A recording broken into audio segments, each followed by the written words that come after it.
All right, so let's take a look at the Foxing panel here. Now we can't actually see it right now because it's actually kind of buried under the inner shell, but I'm not going to worry too much about that. Let's go back to the, turn that back on again. So what I will do is just go over to my polygons with the Foxing item highlighted there and go to the deform push tool, and I'm just going to push this out a little bit. Grab that handle, push it out away so I can see it outside of the inner shell. And I'm going to go ahead and right click and duplicate this just in case I need to have a backup copy. Throw that in the backups. There we go.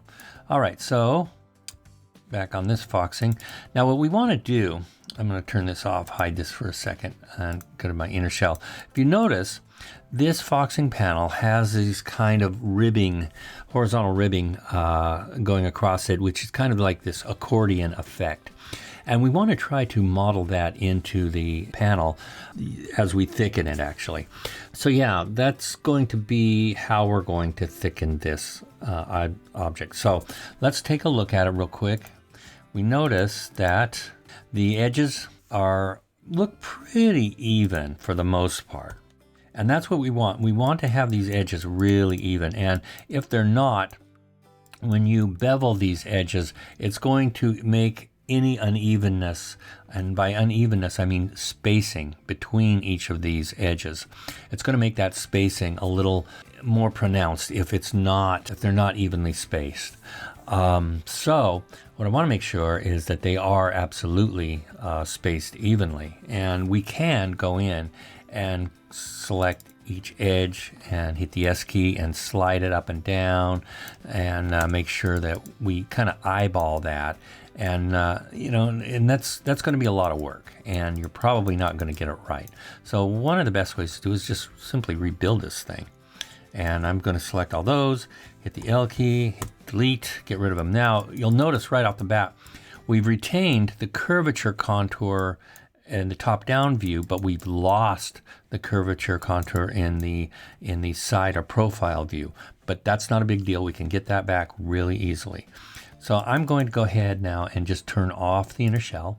I'm going to turn off the saddle for right now.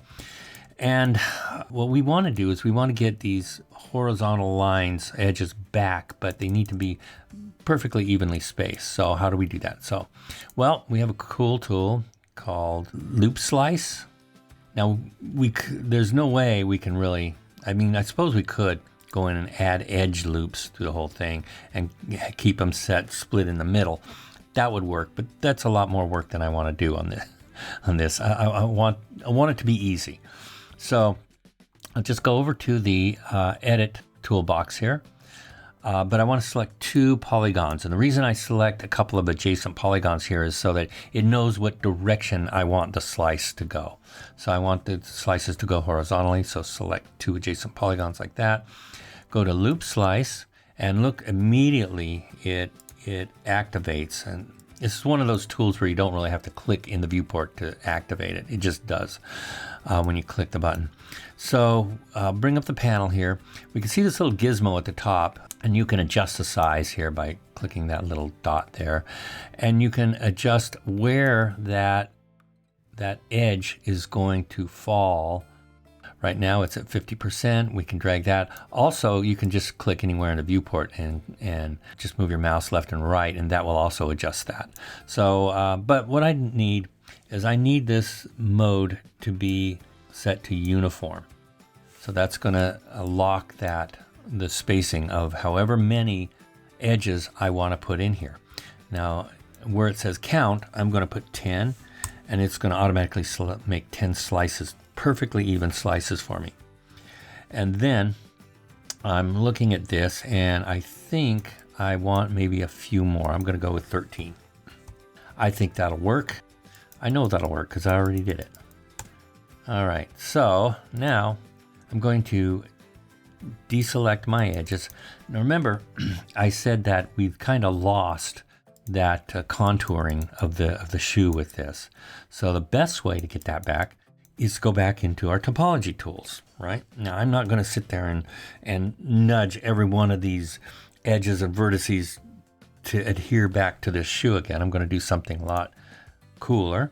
First thing I'm going to do is make sure that it sits outside of the shoe. Go to the deform, go to my push. I'm going to just push it out a little bit more. As you can see, it sits outside of that shoe form now. Great. So I'm going to jump over to the Topology toolbox here, and I'm going to go over to smooth. All right. Make sure nothing here is selected. It's in one iteration. Everything's good. Click in the viewport. Boom. That's it. That's all we had to do to get that curve back. Now you'll see it's just a little bit inside of the shoe form, but all I need to do is go back over here, and we'll go to the push tool, one of our favorite tools, and just push that out. There we go. Just gonna click and drag. Yeah. Now let's look at what the the saddle looks like with it. And that's pretty good. Now, here comes the fun part. Let's get that accordion look going. Let's go here, here. And I'm just selecting every other edge. And you can also just hit the up arrow key, and Modo will remember your selections. Actually, I think I might have messed up here. Hang on. Turn off the saddle. Yes, I did. I want to start here, here, and then just use the up arrow key to continue that selection. Hit the L key. Now I want to do a push, but I want to do a push with a fall off this time. Okay. The reason why is I want this part of it, this part of the accordion to be more pronounced than this part of that accordion. I want these to push out farther than this area here. So I'm going to select the linear fall off, and let's move that out of the way. Let's just click in the viewport to get that active. If you like, I can search the web for. Okay, so Siri just kicked in because it heard me say something. What do we do with artificial intelligence? I don't know. No. Okay. Let me go to my top view. And there we are. I'm just lining this up a little bit better. Go back to my perspective view, and let's just rock and roll here. Click and drag my push tool.